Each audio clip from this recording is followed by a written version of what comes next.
Welcome back to another how-to video for the diamond protection.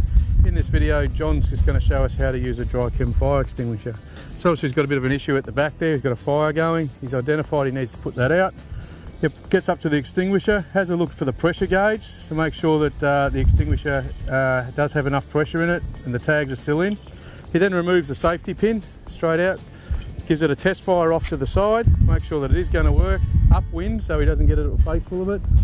Approaches the fire from upwind. He's going to be doing a sweeping motion and he's just going to lay that right into the top of it there, chasing it into the corners, and then what he's doing there is just making sure that he gets all the corners. Okay, turns around, comes back out and puts the extinguisher down. Once he's finished with the extinguisher, he just lays it on the ground. This time John's going to use a CO2 extinguisher. So same sort of technique, no gauge on this one though, so you'll be able to feel the weight in it, pull the tag out. Alright, so same method, we're using the pass method, P-A-S-S. Pull, he's tested it, squeeze. Now the only thing we were a little bit concerned about today is with obviously the wind. So he may not have enough go in this extinguisher, but he's going to give it a go anyway. So see how it's licking back behind there?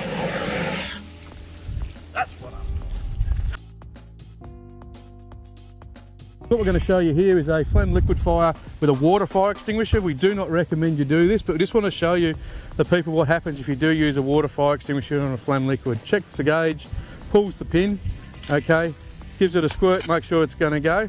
Alright, so this is, once again, you don't do this, but this is just to show you what happens.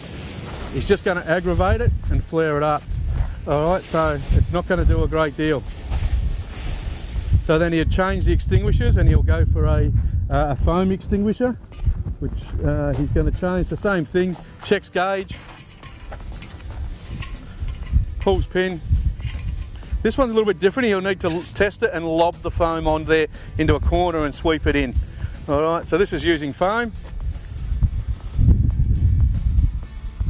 Just putting a foam blanket out all over the whole lot, working one corner into the other with very minimal extinguishing agent. These are great for these flammable liquids.